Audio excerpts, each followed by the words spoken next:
இந்திய அரசமைப்பு சட்டமே இந்திக்கு முக்கியத்துவம் தருது. இந்தி பயன்பாட்டை ஊக்குவிப்பதற்காக ஒன்றிய அரசை அதை நோக்கி தள்ளுது. அந்த 351வது பிரிவை நீக்க வேண்டும்ன்றது நம்ம கேள்வி எழுப்பணும், அதுக்கு தரணும். நான் இப்போ இந்தி கற்றுக்கிறதா இருந்தால் அவங்க சொல்லப்படி பார்த்தீங்கன்னா நான் வட இந்தியாவுக்கு போகலான்னு அவங்க சொல்ல வராங்க. ஆனால் வட இந்தியாவில் போய் எனக்கு என்ன வாய்ப்பு இருக்குது, எனக்கு என்ன பயன் இருக்குதுன்னு பார்த்தீங்கன்னா பயன் கிடையாது. ஏன்னா வட இந்தியர்களே தமிழ்நாட்டுக்குள்ளே வந்து தான் வேலை செய்கிறாங்க. உத்தரப்பிரதேசத்துக்கு அவதி, பிராஜ், புண்டேலின்னு ஒரு மொழி இருக்குது. உத்தரகாண்டுக்கு கால்வேலின்னு ஒரு மொழி இருக்குது. இதெல்லாம் நீங்கள் சொல்கிற அந்த ஹிந்தி பெல்ட் அந்த வட இந்தியாக்களுடைய உண்மையான நேட்டிவ் லாங்குவேஜ். ஆனால் இத்தனை மாநிலங்கள் பட்டியலிட்டேன் இல்லையா, அந்த இத்தனை மாநிலங்களுடைய அதிகாரப்பூர்வமான அலுவல் மொழி பார்த்தீங்கன்னா ஹிந்தி. ஸோ இந்தியானது அந்த வட மாநில பகுதிகளில் அவங்களுடைய சொந்த தாய்மொழிகளை அழித்து விட்டது. பாராளுமன்றத்துடைய ஆட்சி மொழியாக அலுவல் மொழியாக இருக்கிறது ஆங்கிலமும் ஹிந்தியும். அது மாற்றப்பட வேண்டும். ஆனால் இந்தியா முழுமைக்கான திட்டத்தை அது ஒரு பகுதி மக்களுக்கு சுத்தமாக புரியாத மொழியில் இருந்தால் அந்த திட்டம் எப்படி கொண்டு போய் சேர்க்கப்படும்? எல்லா திட்டத்துக்கும் விடாப்படியாக ஒரே மொழி இந்தியில் மட்டும்தான் வைப்பன்றது அது பிற மாநிலங்களை கேவலப்படுத்துற மாதிரி தானே இருக்கும். தமிழ்நாடு கூட தொடர்பு கொள்ள கட்டாயமாக ஒன்றிய அரசு ஆங்கிலத்தை பயன்படுத்தி ஆகணும். தமிழ்நாடு ஆங்கிலத்தை விழுத்து விட்டு இல்லை ஆங்கிலத்தை போல இந்தியும் கற்றுக்கிறேன்னு சொன்னாங்கன்னா காலப்போக்கில் தமிழகத்தின் கூடவே நீங்கள் இந்தியில் தொடர்புலாம் நிலை ஏற்படணும். ஒரு இனத்தில் நீங்கள் ஊடுருவணும், போர் செய்யாமல் அவங்களை ஜெயிக்கணும்னா மொழியை நீங்கள் அழிச்சிடணும். மொழியை அழிச்சிட்டிங்கன்னா இப்போ ஏற்கனவே தமிழ்நாடு அந்த நிலையில் தான் இருக்குது, சரிங்களா? அது வேறு விஷயம், நம்ம அதை பற்றி தனியாக பேசலாம். ஆனால்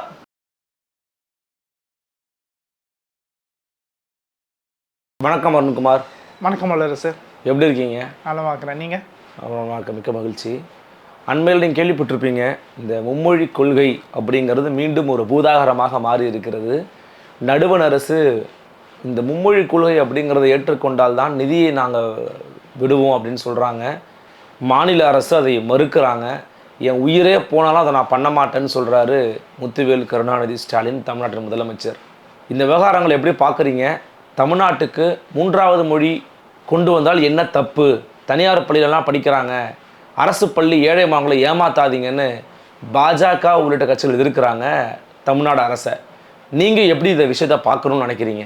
அடிப்படையில் பார்த்தீங்கன்னா இந்தியா முழுக்க குறிப்பிட்டு தமிழ்நாடு தவிர்த்து பிற மாநிலங்கள் எல்லாமே மும்மொழி கொள்கையை ஏற்றுக்கொண்டு விட்டது.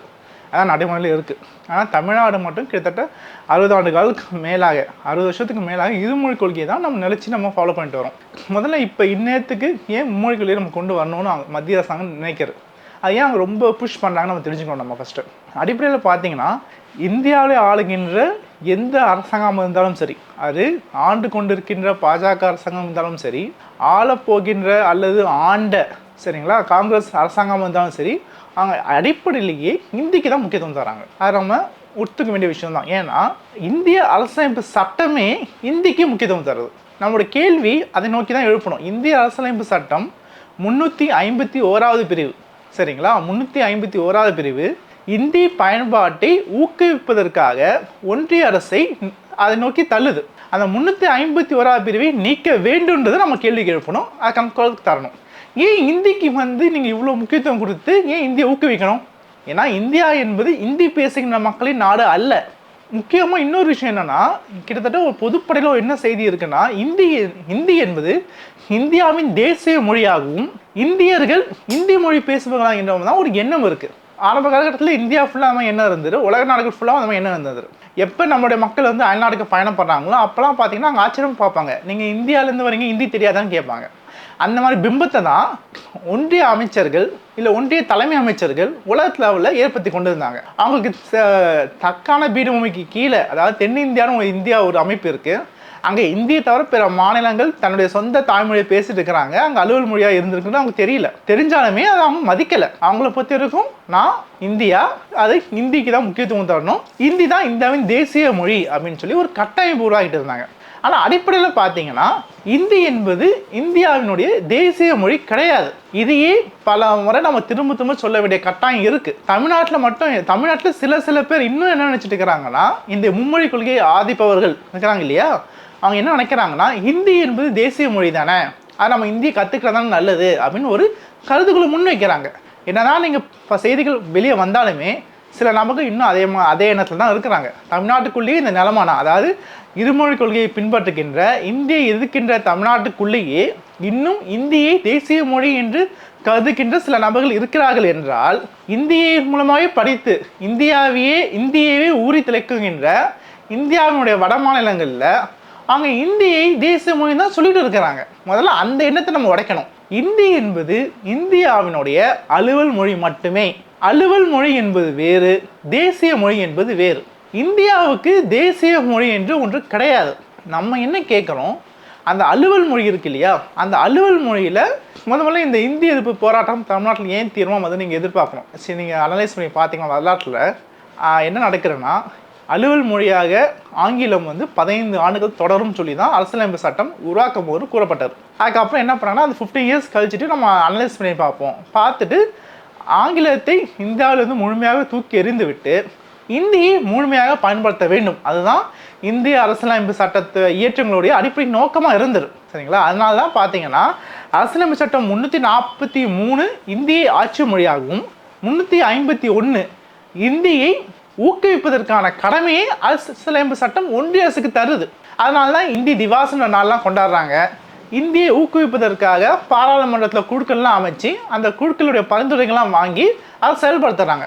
இப்போ நான் ஒரு ரயில்வேக்கு நீங்கள் போகும்போது, ரயில்வே ஸ்டேஷன் போகும்போது நீங்கள் பார்க்கலாம், தினம் ஒரு இந்தி சொல் அறிவோம், இன்று இந்தி சொல் என்ன சொல்லி ஒரு போர்டு போடுவாங்க.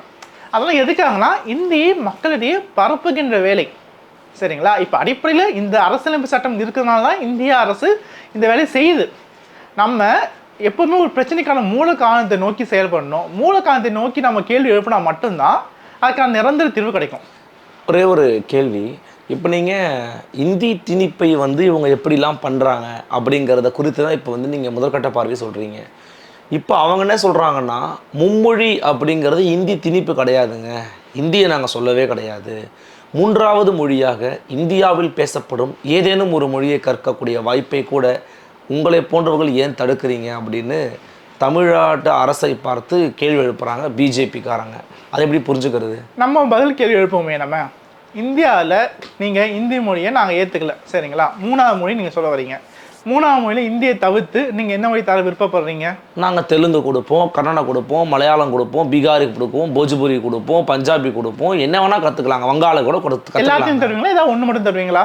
எல்லாமே எதை வேணால் நீங்கள் கற்றுக்கலாம். மூணாவது மொழி இடத்துல இத்தனை மொழிகளும் நான் ஒரே நேரத்தில் படிக்க போகிறேன்னா, இல்லை ஏதாவது ஒரு மொழியை படிக்க போகிறேன்னா? இல்லை, இப்போ உங்களுக்கு வங்காளம் படிக்கணும், நீங்கள் வங்காளம் படிங்க. அந்த குழந்தைக்கு எத்தனை வயசுல நீங்கள் ஆரம்பிக்கிறீங்க இந்த மூணாவது மொழியை? அது அடிப்படை கல்வியிலேருந்து ஆரம்பிக்கிறோம். அந்த அடிப்படை கல்வியில் இருக்கும்போது குழந்தைக்கு தெரியுமா நான் இதான் படிக்க போகிறேன்னு? இல்லை என்னோட ஃபியூச்சர் 20 வருஷம் கழிச்சு நான் இங்கே தான் போகிறேன் குழந்தைக்கு தெரியுமா? ஓகே, தெரியாது இல்லையா? அப்போ எந்த காரணத்தை கொண்டு நீங்கள் மூணாவது மொழி இதுதான் படிக்கணும்னு சொல்ல வரீங்க? அதாவது குழந்தைக்கு தன்னுடைய வாழ்நாளில் பிற்காலத்தில் நான் எங்கே போக போகிறேன், என்ன தொழில் செய்ய போகிறேன், அது எங்கெல்லாம் நான் பரப்ப போகிறேன்றது அந்த வயசில் தெரியாது. அவன் எந்த வயசில் தெரிஞ்சுக்கிறானோ அந்த வயசில் அவங்க தேவையான அவன் கற்றுக்கிட்டு போட்டுமே. அதை தவிர்த்து நீங்கள் அவன் சிறு வயசில் நீங்கள் இந்த மொழி படிக்கணும், இந்த மொழி நீங்கள் எடுத்துக்கணும்னு சொல்லி நீங்கள் சொல்கிறது கண்டிப்பாக திணிப்பு தான். இல்லை, இது மறைமுக இந்தி திணிப்புன்னு சொல்கிறீங்களா? மறைமுக இந்தி திணிப்பு தான் இது. மறைமுக நேர்முக திணிப்புன்னு நம்ம சொல்லலாம். ஏன்னா இந்தியாவில் பார்த்தீங்கன்னா இந்திய ஆசிரியர்கள் மட்டும்தான் அதுக்கான கட்டமைப்பு தான் பெருகி இருக்குது. இப்போ நீங்கள் தமிழ்நாட்டில் நீங்கள் என்ன சொல்ல போகிறீங்க, நான் மூணாவது மொழியை கற்றுக்கணும்னு நீங்கள் வச்சுக்கோங்களேன். நம்மளும் ஏன் கற்றுக்கணும், எதுக்கு கற்றுக்கணும் ஒரு கேள்வி இருக்குது. நான் இப்போ ஹிந்தி கற்றுக்கிறதா இருந்தால் அவங்க சொல்லப்படி பார்த்தீங்கன்னா நான் வட இந்தியாவுக்கு போகலான்னு அவங்க சொல்ல வராங்க. ஆனால் வட இந்தியாவில் போய் எனக்கு என்ன வாய்ப்பு இருக்குது, எனக்கு என்ன பயன் இருக்குதுன்னு பார்த்தீங்கன்னா பயன் கிடையாது. ஏன்னா வட இந்தியர்களே தமிழ்நாட்டுக்குள்ளே தான் வேலை செய்கிறாங்க, இங்கே இருந்த வாய்ப்பை தான் பயன்படுத்திக்கிறாங்க. சரிங்களா? இன்னொரு விஷயம், நாளைக்கு ஒரு அரசு பணியில் தேர்வானா கூட வட இந்தியாவில் ஒரு அரசு பணியில் போய் கூட உட்காரலாங்க. ஒரு மத்திய அரசு பணி, எஸ்எஸ்சி பண்ணி, ரயில்வே பணியில் கூட போய் உட்காரலாம். அப்போ அவங்களுக்கு ஹிந்தி பயன்பட தானே போகுது. இதுதான் கரெக்டான பாயிண்ட்டுக்கு வந்துட்டீங்க. இப்போ நீங்கள் என்ன சொல்றீங்கன்னா மத்திய அரசு பணிக்கு எனக்கு ஹிந்தி தான் தேவைன்னு சொல்ல வரீங்க இல்லையா? அது இல்லை, வட இந்தியாவுக்கு போனால் ஹிந்தி தேவை சார். வட இந்தியாவுக்கு போனால் ஹிந்தி தேவைன்றது ஏன்? இப்போ அது அங்கே தான் நம்ம முன்னோக்கி பார்க்கணும். இப்போ நம்மளோட எல்லாத்தையும் கேள்வி கேட்கும் போது அதுக்கான பதில் தெரியும். இப்போ நமக்கு இப்போ பார்த்தீங்கன்னா இந்தியாவோட வட இந்தியாவில் பொறுத்த வரைக்கும் பல மாநிலங்கள் இருக்குது. சரிங்களா? எல்லாருக்குமே அவங்க தாய்மொழி இந்தியான்னு கேட்டால் கிடையாது. குறிப்பாக நான் சொல்லதான் அதுக்கான பட்டியல் நான் கொண்டு வந்திருக்கிறேன், நான் வாசிக்கிறேன் உங்களுக்காக. பார்த்தீங்கன்னா பீகார் மொழியில் பார்த்தீங்கன்னா பீகார் மாநிலத்துக்கு மைதிலி, போஜ்புரி அதுதான் அவங்களுடைய உண்மையான நேட்டிவ் லாங்குவேஜ். ஓகே. சத்தீஸ்கருக்கு பார்த்தீங்கன்னா சத்தீஸ்கரி, ஹரியானாவுக்கு ஹரியானாவி, இமாச்சல பிரதேசுக்கு மண்டேலின்ற மொழி தான் அவங்களோட நேட்டிவ் லாங்குவேஜ். ஜார்க்கண்டுக்கும் மைதிலி சாந்திலின்னு ஒரு மொழி இருக்குது. மத்திய பிரதேசத்துக்கு மால்வின்னு ஒரு மொழி இருக்குது. ராஜஸ்தானுக்கு ராஜஸ்தானி மேவாரின்னு ஒரு மொழி இருக்குது. உத்தரப்பிரதேசத்துக்கு அவதி பிராஜ் புண்டேலின்னு ஒரு மொழி இருக்குது. உத்தரகாண்டுக்கு கால்வேலின்னு ஒரு மொழி இருக்குது. இதெல்லாம் நீங்கள் சொல்கிற இந்த ஹிந்தி பெல்ட் அந்த வட இந்தியாக்களுடைய உண்மையான நேட்டிவ் லாங்குவேஜ். ஆனால் இத்தனை மாநிலங்கள் பட்டியலிட்டேன் இல்லையா, அந்த இத்தனை மாநிலங்களுடைய அதிகாரப்பூர்வமான அலுவல் மொழி பார்த்தீங்கன்னா ஹிந்தி. அப்போ இந்த நேட்டிவ் லாங்குவேஜ்க்கான இடம் அந்த மாநிலத்தில் எங்கே போச்சு? அங்கே மூணாவது மொழியாகவும் இல்லை முதல் மொழியாகவே ஹிந்தி அங்கே கல்விக்கு மூலம் பயன்படுத்த ஆரம்பிச்சிட்டாங்க. இப்போ இளநிலை கல்வி ஆரம்ப கால கல்வி எல்லாத்துமே ஹிந்தி தாங்க பயன்படுத்துகிறாங்க, ஹிந்தி மட்டுமே பயன்படுத்துகிறாங்க. அதனால் என்ன ஆகுதுன்னா அங்கே ஆங்கிலமும் ஒழுங்காக படிக்கிறது இல்லை, அதே மாதிரி அவங்க சொந்த தாய்மொழிகளும் படிக்கிறத விட்டுட்டாங்க, சொந்த தாய்மொழிக்கான வளர்ச்சியே இல்லை. ஸோ இந்தியானது அந்த வட மாநில பகுதிகளில் அவங்களோட சொந்த தாய்மொழிகளை அழித்து விட்டது. இப்போ நம்ம இது கேள்வியே கேட்டேன்னு வச்சுக்கோங்க, என்ன பதில் சொல்லுவாங்க? இல்லைங்க அப்படி அழிக்கலை, இந்த மொழிகள் எல்லாமே ஹிந்தியோடைய திரிவுபட்ட வடிவங்கள்னு சொல்லுவாங்க. These are dialects of the ஹிந்தின்னு பாருங்க. ஆனால் அது உண்மை இல்லை, அது இந்தியோட மாறுபட்ட வடிவமாக இருந்தால் ஏன் இந்த மொழிகள்லாம் இருக்கு ஏன் தனியாக வச்சுட்டு போறீங்க? அப்போ நேட்டிவ் லாங்குவேஜ் ஒன்று இருக்குனாலே அது இந்தியோட இது கிடையாது, அது ஹிந்தி வேற இது வேற. அப்போ மத்தியத்தில் ஆளுநருங்கின்ற அரசாங்கமும் சரி, ஏன்னா வரலாற்று பூர்வமாகவே இங்கே பார்த்தீங்கன்னா ஆங்கிலேயர்கள் வருவதற்கு முன்பாகவே இந்த மாதிரி மொழி சிக்கல் இருந்துருக்கு. ஏன்னா அந்த பகுதியில் எல்லாத்தையும் ஆண்டர் யாருன்னு பார்த்தீங்கன்னா அயலாக தான் ஆண்டுக்கிறாங்க. இப்போ எப்படி தென்னிந்தியாவில் பார்த்தீங்கன்னா தமிழ்நாடு முழுக்க முழுக்க தமிழ் மன்னர்களாக பெரும்பாலான பகுதியில் ஆளப்பட்டது. ஆனால் வட இந்தியா முழுக்க முழுக்க போர்களால் சூழப்பட்ட இடம். அவங்க எப்போவுமே ஒரு வெளியே படையெடுப்பாங்க, அவங்க தான் ரூல் பண்ணுவாங்க. அப்படி அவங்க ரூல் பண்ணும்போது அவங்களோட மொழியை கொண்டு வந்தாங்க. அது மூலமாக தான் அவங்க மிகப்பெரிய திரிவு ஏற்பட்டு அங்கே செயற்கையாக உருது மொழியும் இந்தி மொழியும் உருவாக்கப்பட்டு விட்டது. அதனால் ஆளுகின்ற வர்க்கத்துக்கு இயல்பான மொழியாக இந்தி அமைந்து விட்டது. அதனால் என்ன ஆச்சுன்னா அவங்களோட நேட்டிவ் லாங்குவேஜ் வந்து அழிக்கப்பட்டு விட்டது. அப்போ அதனால் என்ன ஆச்சு, நாளைக்கு இந்திய அரசாங்கம் உருவாகிடுச்சு இல்லையா, இப்போ இந்திய அரசாங்கம் உருவாகி இத்தனை வருஷம் காலத்தில் அவங்க இந்திய கையில் எடுத்துக்கிட்டு இந்தியாவுடைய அனைத்து அரசு துறைகளையுமே இந்திய முக்கியத்துவம் பண்ணிட்டாங்க. இப்போ நீங்கள் சொல்ல ரயில்வே துறையாக இருக்கட்டும், நீங்கள் எந்த மத்திய அரசாங்கம் இருக்கட்டும், அந்த மத்திய அரசாங்கம் பணி இருக்கு இல்லையா, அந்த மத்திய அரசாங்கம் பணி ஏதோ மாநிலத்துக்காக தானே செய்கிறாங்க. இப்போ தமிழ்நாட்டில் ஒரு மத்திய அரசாங்க நிறுவனம் இருக்குன்னா அந்த வேலை செய்ய ஊழியர்கள் யார்? பெரும்பான்மையான ஊழியர்கள் யார்? தமிழ் மக்கள் தானே, பெரும்பாலான தமிழ் மக்கள் தானே. யாருக்காக வேலை செய்கிறாங்க? இங்கே இருக்கிறவங்க நான் தான் அப்ளிகேஷன் போட போகிறேன், அதான் நீங்கள் ப்ராசஸ் பண்ண போகிறீங்க. அப்போ அங்கே இருக்கிற வேலை செய்ய ஆட்களுக்கு தமிழ் தெரியணும் இல்லையா, அந்த மாநில மொழி தெரிஞ்சுக்கணும் இல்லையா. அப்போ மத்திய அரசாங்கம் பணியாக இருந்தாலும் சரி, அந்தந்த மாநிலத்துக்குள்ள வரும்போது அந்த மாநில மொழி தெரியணும். இப்போ ரயில்வேல என்ன பெரிய சிக்கல் இருக்குது, தமிழ்நாட்டுக்கு ரயில்வே பயணிகள் வராங்க, ஆனால் அவங்களுக்கு தமிழ் தெரியலை, அவங்க இந்தியை மட்டும் கற்றுட்டு வராங்க. இத்தனைக்கும் ஆங்கிலமும் அவங்க தெரியல. சரிங்களா, நமக்கு வந்து ஆங்கிலம் வந்து இணைப்பு மொழியாக இருக்கணும்னு தான் அரசியலமைப்பு சட்டம் சொல்லுது. அவங்க ஆங்கிலம் படிச்சிருக்கணும், ஆனால் அவங்க ஆங்கிலமும் படிக்காமல் அவங்க ஒரு மொழி கொள்கையாக இந்தியை மட்டுமே படிக்கிறாங்க. இந்தியை மட்டுமே படித்து தமிழ்நாட்டுக்கும் வேலைக்கு வராங்க, நம்மகிட்ட ஹிந்தி பேசுகிறாங்க, நீங்கள் ஹிந்தி கற்றுக்கலன்னு கேட்குறாங்க. அது அடிப்படையே தவறு இல்லையா? நான் எனக்காக 3 மொழி படிக்கணும், ஆனால் நீ ஒரு மொழி மட்டும் தான் படிப்பேன்னா அது திணிப்பு இல்லையா? அது வந்து ஒரு எதேச்சதிகார போக்கு இல்லையா? அதனால் மத்திய அரசாங்கம் பணியாக இருந்தாலும் சரி, எங்கே இருந்தாலும் சரி, அந்த மாநில மொழிகளுக்கு முக்கியத்துவம் தரணும். பாராளுமன்றத்துடைய ஆட்சி மொழியாக அலுவல் மொழியாக இருக்கிறது ஆங்கிலமும் ஹிந்தியும், அது மாற்றப்பட வேண்டும். பாராளுமன்றத்தினுடைய ஆட்சி மொழியாகவும் அலுவல் மொழியாகவும் தமிழ் உட்பட அனைத்து மொழிகளையும் கொண்டு வரணும். அப்படி கொண்டு வந்தால் மட்டும்தான் நீங்கள் சொல்கிற மத்திய அரசாங்கத்தினுடைய உறவுகள் நடைமுறைகள் எல்லாமே அந்த மாநிலத்துக்கு ஏற்ற மாதிரி மாற்றப்படணும். இன்றைக்கும் பார்லிமெண்ட்டில் நீங்கள் உங்கள் தாய்மொழியில் பேசலாமே? தாய்மொழியில் பேசலாம், அது தாய்மொழியில் பேச முடியும். ஆனால் எந்த அளவுக்கு நீங்கள் பேசுகிறீங்க தான் பொறுத்து இருக்குது. இப்போ நான் தமிழில் பேசுகிறேன்னா ஒரு 1/2 hour பிஃபோர் நான் உங்களுக்கு நோட்டீஸ் தரணும் ஸ்பீக்கருக்கு, அதுக்கப்புறம் அதுக்கான ஏற்பாடுகள் அவங்க பண்ணுவாங்க.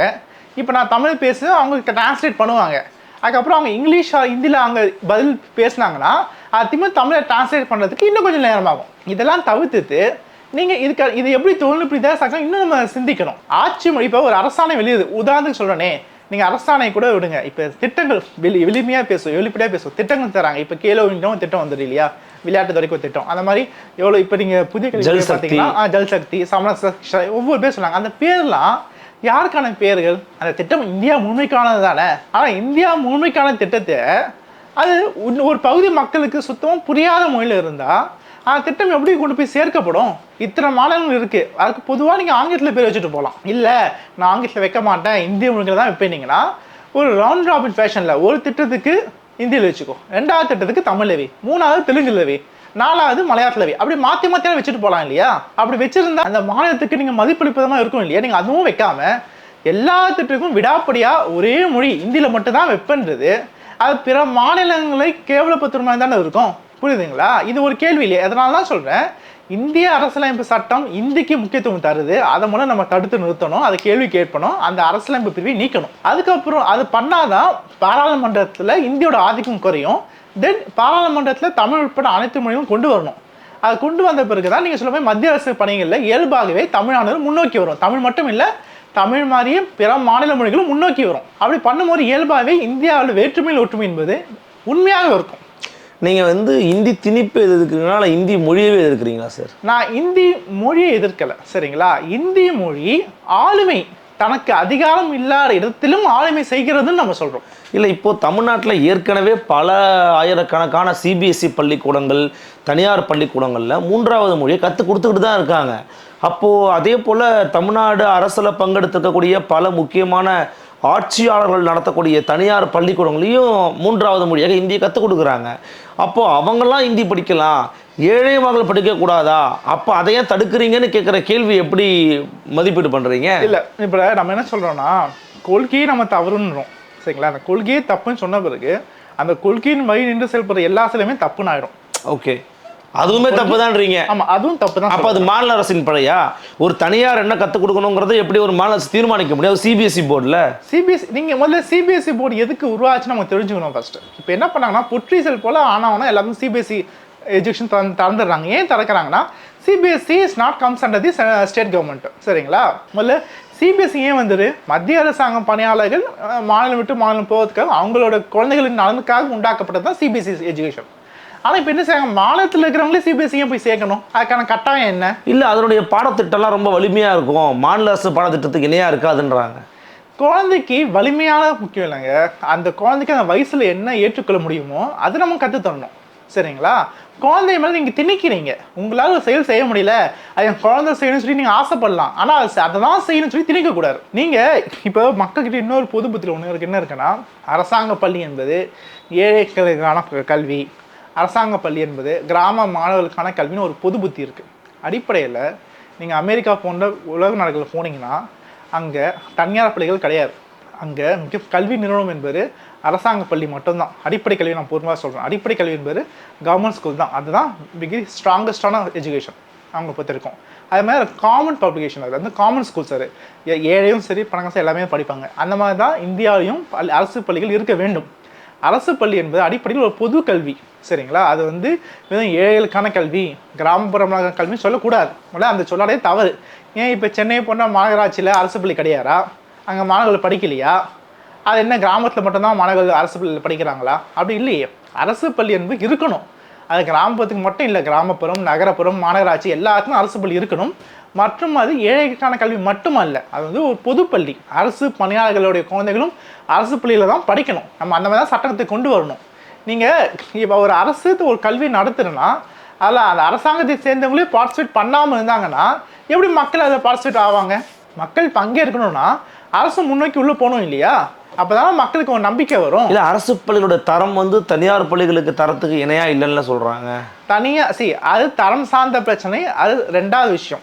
இப்போ நம்ம பேசுறது கொள்கை சார்ந்த விஷயம். இப்போ அடிப்படையில் திரும்ப இதே கேள்வி தான் நீங்கள் வரீங்க, ஏன் இந்திய மூணாம் மொழின்னு. இப்போ நான் தான் உதாரணம் சொன்னேன், வட மாநிலங்கள்லாம் அவங்களுக்கு தாய்மொழி அழிக்கப்பட்டு எப்படி அந்த மாநிலங்கள் இந்தி மொழிகளாக உருவாக்காச்சு இல்லையா? இப்போ நாளைக்கு நான் இங்கே தமிழ்நாட்டில் இந்தியை ஏற்றுக்கணும்னு வச்சுக்கோங்களேன், அப்போ என்ன ஆகும்? இந்தி வந்து அடிஷ்னல் லாங்குவேஜாக வந்துடும், எல்லாமே இந்தியிலே பேச முடியும். அப்போ மத்திய அரசாங்கத்துக்கு என்ன ஒரு பலன் ஏற்படும்னா பல பலன் ஏற்படும். முதல் விஷயம் வந்து ஆங்கிலத்தை இந்தியாவில் வந்து நீக்கிடலாம். ஏன்னா இன்னும் இந்தியாவில் ஆங்கிலம் இருக்கிறது ஒரே காரணம் தமிழ்நாடு போன்ற மாநிலங்கள் மட்டும்தான். தமிழ்நாடு வந்து ஆங்கிலத்தை மட்டும் தான் வச்சிருக்கிறாங்க, நான் இந்தி ஏற்றுக்க மட்டும்னால தமிழ்நாடு கூட தொடர்பு கொள்ள கட்டாயமாக ஒன்றிய அரசு ஆங்கிலத்தை பயன்படுத்தி ஆகணும். தமிழ்நாடு ஆங்கிலத்தை விழுத்து விட்டு இல்லை ஆங்கிலத்தை கூட நான் இந்தியும் கற்றுக்கிறேன்னு சொன்னாங்கன்னா காலப்போக்கில் தமிழகத்தின் கூடவே நீங்கள் இந்தியில் தொடர்பு கொள்ளலாம் நிலை ஏற்படணும் ஒன்றிய அரசுக்கு.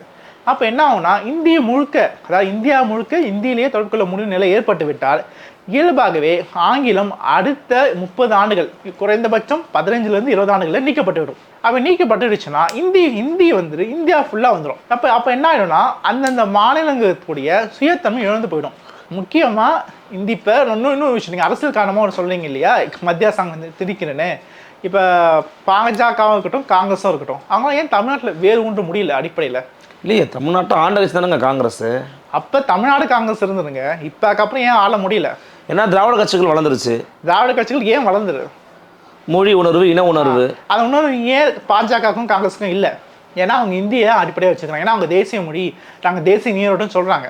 இப்போ நாளைக்கு தமிழ்நாட்டில் ஹிந்தி வந்துடுச்சுன்னா நாளைக்கு மோடி அழகாக ஹிந்தியில் பேசி வாக்குகள் அள்ளிட்டு போயிடுவாரு. மோடிக்கு ஹிந்தி நல்லா, அவர் சிறந்த பேச்சாளர் சரிங்களா, அவர் தமிழ் பேச தெரியாது. ஒரு வேளை அவர் ஹிந்தி பேசி இந்தியா தமிழ்நாடு இருக்கிற மக்களும் இந்திக்காரங்க மாறிட்டாங்கன்னா இங்கே நீங்கள் தமிழ் பேசுகின்ற தமிழக ஆட்சியாளருக்கு ஓட்டு போடுவீங்களா, இல்லை ஹிந்தி பேசுகின்ற இந்திய ஆட்சியாளருக்கு ஓட்டு போடுவீங்களா? ஓகே, புரியுதுங்களா? இந்த மாநிலத்தினுடைய தனித்தன்மை நொறுக்கப்பட்டு விடும். அதனால தான் இந்தி என்பது எந்த வழியில் வந்தாலும் நம்ம எதிர்க்கணும். இந்தி மட்டும் இல்லை, மூணாவது எந்த மொழியும் தேவையில்லை. பேரறிஞர் அண்ணா சிறப்பாக ஒரு உதாரணம் சொல்லுவார். நாடாளுமன்றத்தில் பேசின உதாரணம் தான் அது.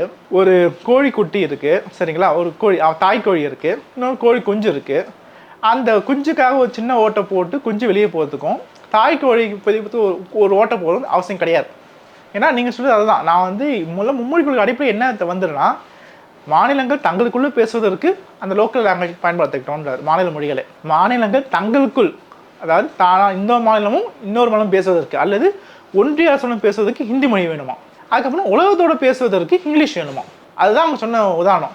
நம்ம அண்ணா என்ன கேட்டாருன்னா, நான் உலகத்தோட இங்கிலீஷ் தானே பேச போகிறேன், அந்த இங்கிலீஷை நான் அவங்க கூடயும் பேசிக்கிறேன், மற்ற மாநிலம் கூடயும் பேசிக்கிறேன், அப்போ நான் ஹிந்தி படிக்கணும்னு கேட்டேன். அது வேலிட் கொஸ்டின் தானே அது. அப்போ நான் ஏன் குழந்தைக்கு சுமையை சேர்க்கணும், இன்னொரு மொழியை நீங்கள் படி ஏன் சேர்க்கணும்? அது அவசியமற்ற கேள்வி தானே. நாளைக்கு அதான் அதில் பல மொழிகளை கற்பதுங்கிறது அவசியமற்றதுன்னு முடிவுக்கு நீங்க பல மொழிகள், பிரெஞ்சு கற்றுக்கட்டும், ஜெர்மன் கற்றுக்கட்டும், ஜாப்பனீஸ் கற்றுக்கட்டும், இந்திய மொழிகள், இந்தியா சம்பளம் இந்திய மொழிகள் தான் கற்றுக்க போகிறாங்க. எல்லாம் உலக மொழிகள் கிடையாது. உலக மொழிகள் தனியாக கற்றுக்கலாம்.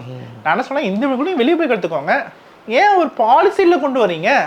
இது நீங்கள் பாலிசியாக கொண்டு வரக்கூடாதுன்னு சொல்ல வரும். இப்போ நீங்கள் பாலிசியாக கொண்டு வரதுனால தான் வட இந்திய மாநிலங்களில் நேட்டிவ் லாங்குவேஜ் போயிடுச்சு. இப்போ நான் வெறும் நேட்டிவ் லாங்குவேஜ் மட்டும் பேசுகிறேன் வட இந்தியாவில். 2 உதாரணம் நான் சொல்கிறேன். ஒன்று பார்த்தீங்கன்னா, இந்தியாவோட சினி இண்டஸ்ட்ரி பார்ப்போம். என்னென்ன சினி இண்டஸ்ட்ரிக்கு சொல்லுங்க பார்ப்போம். Bollywood, Kollywood, Mollywood, Andhra Tollywood. இப்போ டோலிவுட்னா தெலுங்கு, மாலிவுட்னா மலையாளம், கோலிவுட்னா தமிழ், பாலிவுட்னா என்ன? ஹிந்தி. ஆனால் நீங்கள் சொல்லி பார்த்தா 4 லாங்குவேஜ் தான் வருது. ஆனால் வட இந்தியாவில் குஜராத்தி எங்கே போச்சு, மராத்தி எங்கே போச்சு, மங்காளி எங்கே போச்சு, பஞ்சாபி எங்கே போச்சு? அப்போ அந்த லாங்குவேஜ்லாம் எந்த ஒன்றும் கிடையாதா? அப்போ பாலிவுட்டும் அது எல்லாமே சேர்ந்து தான் வரும் போல் இருக்கு. நீங்கள் ஒரு பாலிவுட் படம் எங்கே சொல்லுங்க, நீங்கள் பாலிவுட்டில் ஒரு 4-5 படம் பேச சொல்லுங்க. தெரியாது. எல்லாமே ஹிந்தி படம் தானே சொல்கிறீங்க. அப்போ ஏன் அந்த அதோட சினி இண்டஸ்ட்ரிலாம் எங்கே? அப்போ அந்த சினிமா இண்டஸ்ட்ரி எங்கே போச்சு? சினிமா என்பது சின்ன இதுவா? தமிழ்நாட்டில் சினிமாலேருந்து தானே ஆட்சிக்கு வந்துருக்குறாங்க. ஆமாம். அப்போ அந்த சினி இண்டஸ்ட்ரியில் அதோடைய இசை என்ன ஆச்சு, பாடல்கள் என்ன ஆச்சு, அது படங்கள்லாம் என்ன ஆச்சு? அப்போ எல்லாத்துக்குமே அந்த அழிச்சு பாலிவுட்னு சொல்லி இந்தியன்ற ஒற்றை முத்தை கொண்டு வந்துட்டீங்க இல்லையா? நாளைக்கு நான் தமிழ்நாட்டில் இந்தியை ஒத்துக்கிறேன்னு வச்சுக்கோங்க சரிங்களா, அப்போ தமிழ்நாடு ஃபுல்லாக ஒரே பாலிவுட் ஆகிடுமா?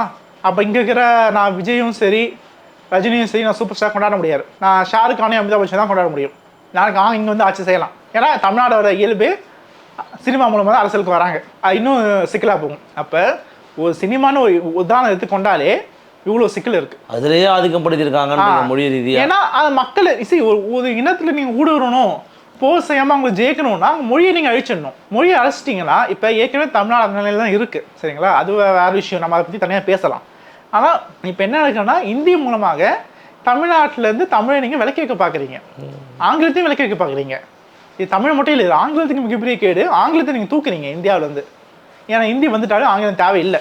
ஏங்க ஆங்கிலன்ற ஒரு அந்நிய மொழியை படிப்பீங்க, இந்திங்கிற இந்திய மொழியை படிக்க மாட்டீங்களான்னு பிஜேபி ஆங்கிலமும் அந்நிய மொழி தான், இந்தி அந்நிய மொழி தானே. நான் தான் சொல்கிறேன், உங்களுக்கு நீங்கள் தமிழை தவிர்த்து அந்நிய மொழின்றீங்க. தமிழர்களுக்கு தமிழை தவிர்த்து அனைத்து மொழியும் அந்நிய மொழி தானே. ஓகே, ஒரு சகோதர மொழி அப்படி கூட சொல்ல மாட்டீங்களா? அந்நியன்னா அந்நியம் தானே, அவ்வளோதான். அது என்னங்க சகோதர மொழிகள்? உலக மொழிகள் தாயே தமிழ் தான் சொல்ல வரோம். அப்போ நீங்கள் இந்தி தமிழகத்தோடைய சேவை மொழி நீங்கள் ஒத்துக்கிறீங்களா? நான் எங்கள் தாய்மொழி தமிழ் தான் நீங்கள் சொல்லுவீங்களா? இந்திக்காக சொல்லுவானா அதை சொல்லுவீங்களா? நீங்கள் ஒத்துப்பீங்களா?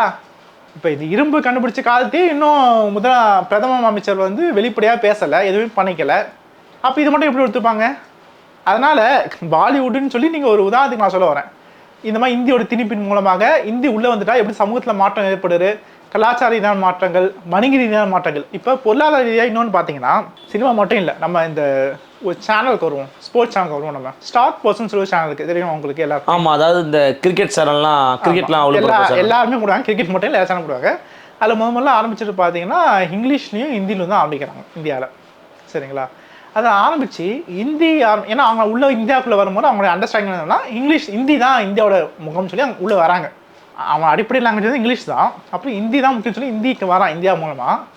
அடுத்த ஒரு 15 வருஷம் கழிச்சு தான் அவங்க தெரியுது, இல்லை இந்தியாவில் வந்து சில வயது மொழிகள் இருக்குது, ரீஜனல் லாங்குவேஜ் இருக்குது, அங்கேயும் டிமாண்ட் இருக்குன்னு தெரியுது அவங்களுக்கு. அதனால தான் after 15 years Hindi Star Sports Hindi ஆரம்பித்து கிட்டத்தட்ட 15 வருடங்கள் கழித்து தான் தமிழ் ஆரம்பிக்குது. ஸ்டார் போர்ட்ஸ் தமிழ்னு வருது.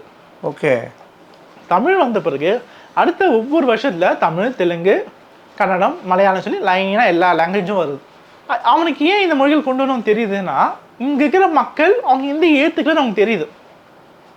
முக்கியமாக பார்த்தீங்கன்னா, அதாவது இந்த வியூவர்ஷிப்பை மிஸ் பண்ணுறோம் ஃபீல் பண்ணியிருக்கான்றீங்க. ஆமாம், நான் ஹிந்தியில் கண்டென்ட் கொடுத்தேன், இந்த மக்கள் ரீச் ஆகலை, இந்தியாவில் இந்த மக்களை பெனட்ரேட் பண்ண முடியல.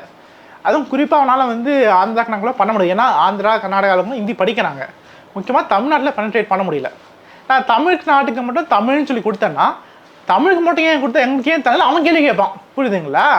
அதனால என்ன, ஏன்னா இல்லை அடிப்படை இன்னொன்று நான் சொல்கிறேன், அதனால என்ன பண்ணிட்டான்னா எல்லா லாங்குவேஜ் கொடுத்துட்டான். ஆனால் இந்த கேள்வியை பஞ்சாபிக்காரன் கேட்கல, சரி பஞ்சாபி கூட வந்திருக்கலாம், ஆனால் இந்த கேள்வியை வந்து மராத்தி கேட்கல, குஜராத்தி கேட்கல. ஸ்டார் போஸ்ட் குஜராத்தி நான் பார்க்கல, ஸ்டார் போஸ்ட் மராத்தி இருக்கான்னு தெரியல, சரிங்களா? ஆனால் இதெல்லாம் தான் நமக்கு கேள்வி நமக்கு ஏற்படுற கேள்வி. இப்போ இந்த நம்ம மொழியை நம்ம கூர்மையாக பற்றுதல் கொண்டு இருக்கிறதுனால தான் நமக்கான வாய்ப்புகள் உண்டாகுது. இப்போ இந்த ஸ்டார் போஸ்ட் தமிழ் இருக்கிறதுனால தானே என்ன ஆகுது, ஒரு வரணி வந்துட்டு இருக்கு, அது மூலமாக விளம்பரங்கள் வருது, ஒரு வேலை வாய்ப்பு உண்டாகுதா இல்லையா? அது ஓகே, புரியுதுங்களா? இதெல்லாம் தான் விஷயம். நாளைக்கு ஹிந்தி வந்துட்டா இதுவும் இருக்காது, இத்தனை பேருக்கு ஏன் வேலை வாய்ப்பு தரணும்? அப்போ ஹிந்தி வந்துட்டா ஹிந்தி பட்சமுக்கு முன்னுரிமை.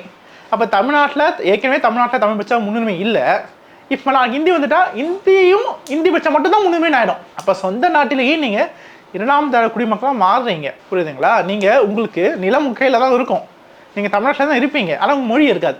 உங்கள் மொழி இல்லைன்னா உங்களுக்கு என்ன அடையாளம் இருக்குது? ஏற்கனவே தமிழ்நாட்டில் தமிழ் உங்கள் மொழியாக இருக்கும் போதே உங்கள் பாராளுமன்றத்தில் உங்களால் தமிழில் அலுவல் மொழியாக கொண்டு வர முடியல. நாளைக்கு ஹிந்தி வந்துட்டாங்கன்னா சட்டமன்றத்துலேயே ஹிந்தி வந்து அலுவல் மொழியாக மாறிடும். இப்போ நான் சொன்னேன் இல்லையா, நார்த் இந்தியாவில் இத்தனை ஸ்டேட்டில் ஹிந்தி சட்டமன்றத்தில் அலுவல் மொழியாக இருக்கும்போது நாளைக்கு தமிழ்நாடு, ஆந்திரா, கர்நாடகில் ஏன் ஆட்சி மொழியாக ஹிந்தி வர முடியாது? அப்படி ஹிந்தி தான் ஹிந்தி கட்சிகளும் இங்கே ஆட்சி செய்யலாம். இந்தியை வந்து தமிழ்நாட்டை தேசியம் வந்து இணைத்திடும், தமிழ்நாட்டோடைய தொடர்ச்சி தொன்மையை வந்து நிறுத்திடும், சுத்தமாக நிறுத்திடும்.